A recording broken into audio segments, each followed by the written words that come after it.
In the first video, you discovered the basic pieces of equipment in the total diving system. In this video, we'll look at how to use the components of your total diving system. We'll start with the snorkeling system.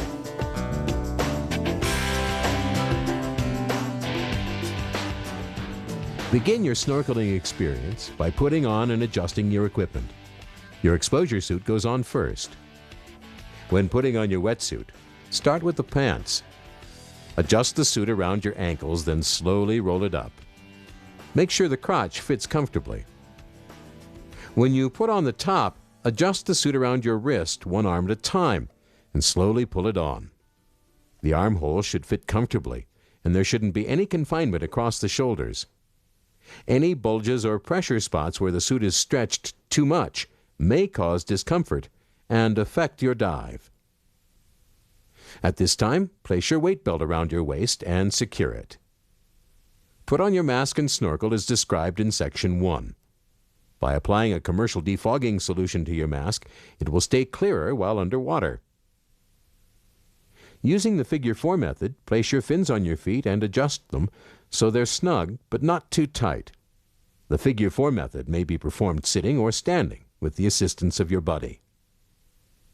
Once your equipment is on and properly adjusted, you're ready to enter the water. The environmental conditions for the area will dictate which entry to use. The controlled seated entry is the easiest method and should be used when conditions permit. When entering off a diving platform, the step-in or giant stride entry works best. All you need to do is simply step into the water. When diving from an elevated dock or boat, the feet first entry is generally used. Just keep your legs together so the fins can smooth your entry. If you're entering from the shore under calm conditions, keep your mask in place and carry your fins. Once you and your buddy are in waist-deep water, put on your fins, then swim out. In surf, you and your buddy should support each other, and with the fins already on, shuffle backwards or sideways. Once the water is deep enough, turn around and swim out. With any entry, keep enough air in your BC so you can float on the surface. Have your snorkel in place and cover your mask so it isn't lost on impact. This way you'll be able to see, breathe, and float the minute you enter the water.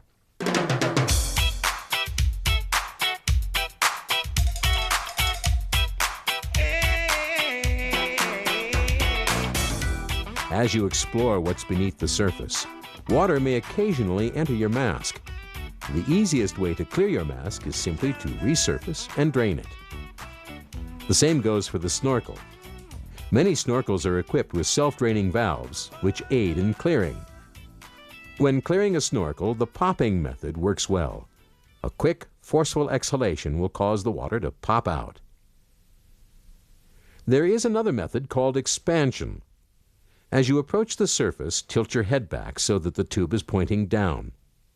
By exhaling a small puff of air on ascent, the air will expand, forcing the water out of the snorkel. Fins allow the diver to swim through the water at a relaxed, even pace. By learning various fin kicks, you can switch from one method to another as you tire. The most often used fin kick is a modified swimmer's flutter kick.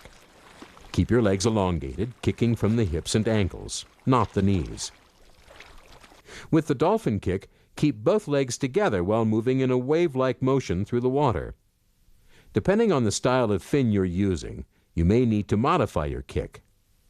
Consult your SSI instructor about the best kick to use for your style of fin. On the surface, you can turn over and swim on your back. But be sure to watch where you're going, or you can lose your direction. In order to explore the beauty below, you must learn to descend below the surface. The weight belt and BC are used to help you descend. If properly weighted, you will sink easily with no air in your BC and be able to float effortlessly with your BC inflated. The primary method of descent is the head-first surface dive. By bending at the waist and lifting your legs to a vertical position, you can let the weight of your legs help force you below the surface. Once your fins are below the water level, you can kick down to a lower depth. The feet first dive can be used in confined areas. Start in a vertical position and use the force of your arms and legs to propel you below the water. Once you're underwater, tuck, roll forward, and swim to your desired depth. As you swim deeper, you may feel pressure in your ears. To relieve the pressure, you must equalize the pressure. Simply hold your nose and blow gently. If pain occurs, do not continue to descend. Instead, ascend a little and equalize again. When it comes time to ascend, there are a few safety points you should follow. As you surface, look up and extend your left hand while watching for obstructions above.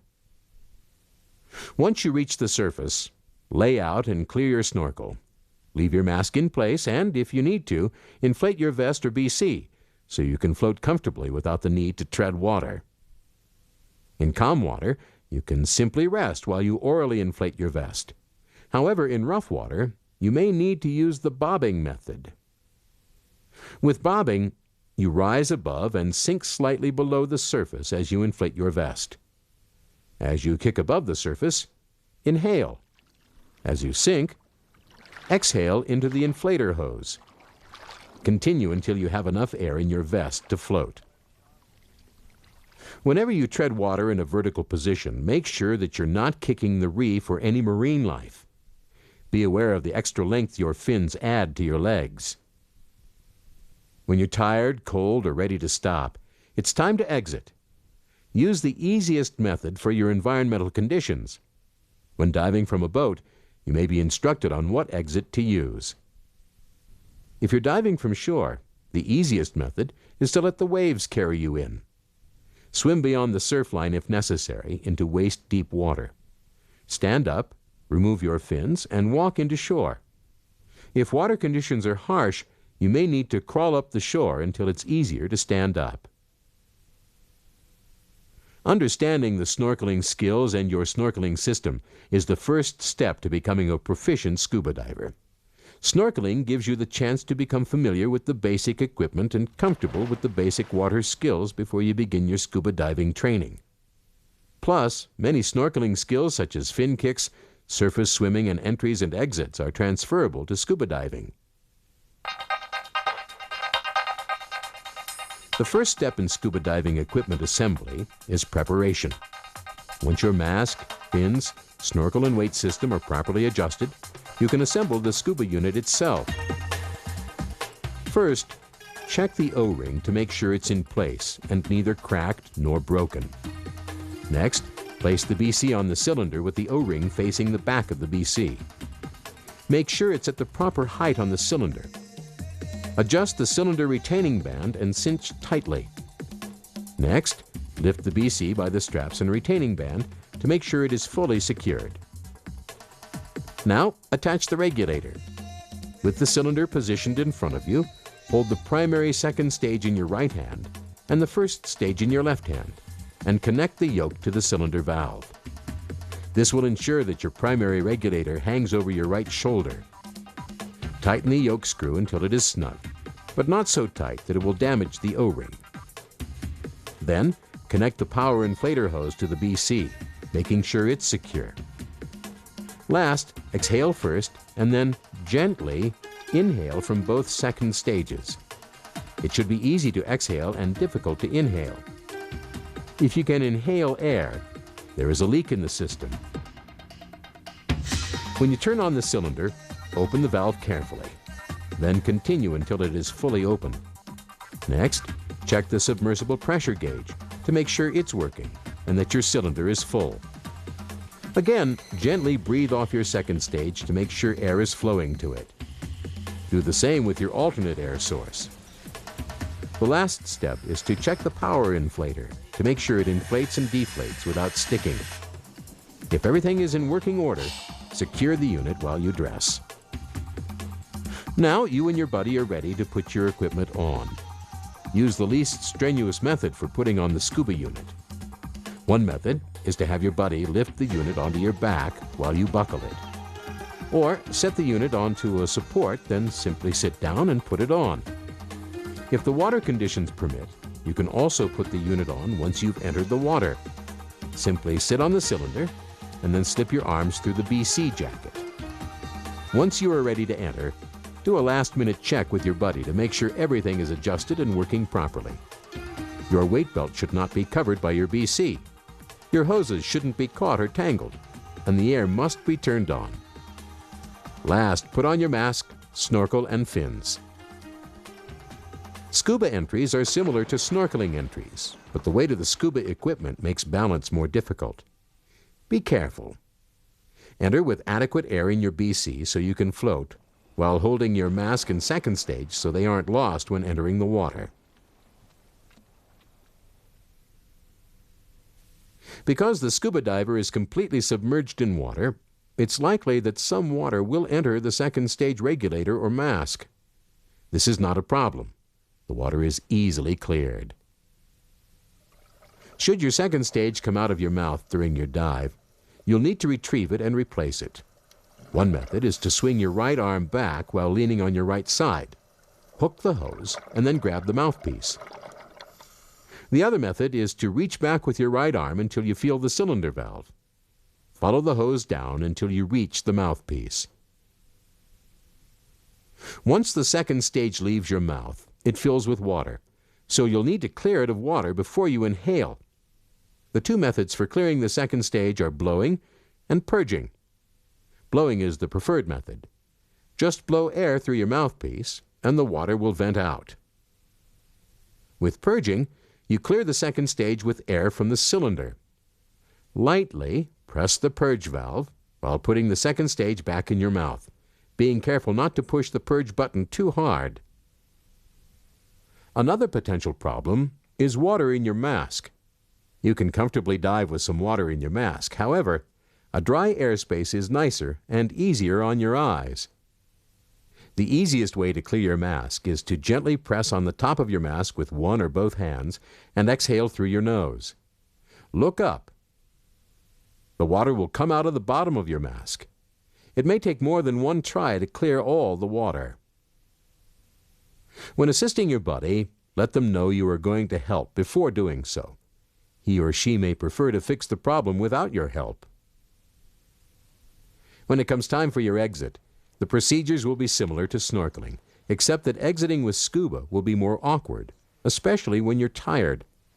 No matter which method you use, keep your mask in place so you can see, your snorkel or second stage in place so you can breathe, and keep enough air in your BC so you can float. This will ensure that you stay in control until you are safely out of the water. When disassembling your unit, turn the air off and make sure both second stages are purged before attempting to remove the first stage. Replace the dust cap to keep your first stage free of contaminants. Last, remove the BC and empty it of water. Equipment malfunction rarely occurs due to defect, but is usually caused by improper maintenance. Ask your SSI dealer or instructor about the SSI Equipment Service Program, which will help keep your equipment operating correctly.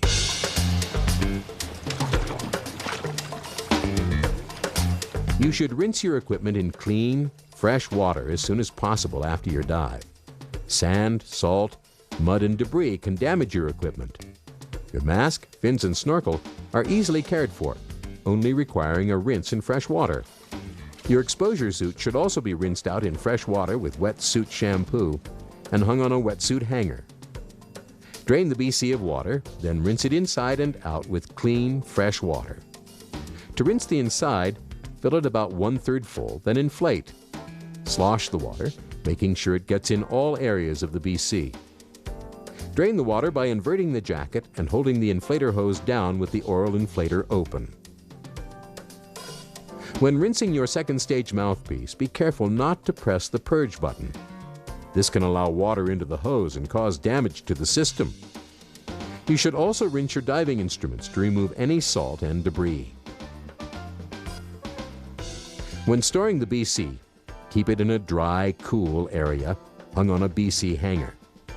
Leave it half full of air to protect the BC and keep the insides from sticking together. When storing the regulator and console, smoothly wind the hoses into a zippered regulator bag. The bag will protect them and keep dust away. Hose protectors will prevent kinks that lead to weak spots in hoses.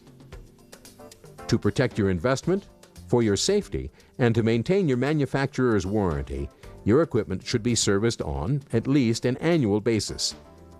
Talk to your SSI dealer about the SSI Equipment Service Program, which makes it easy for you to properly maintain your equipment. The foremost concern in caring for your cylinder is keeping out moisture. Store it with some air left inside and with the valve tightly closed.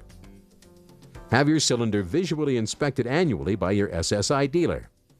This inspection will detect any rust, corrosion, or contaminants.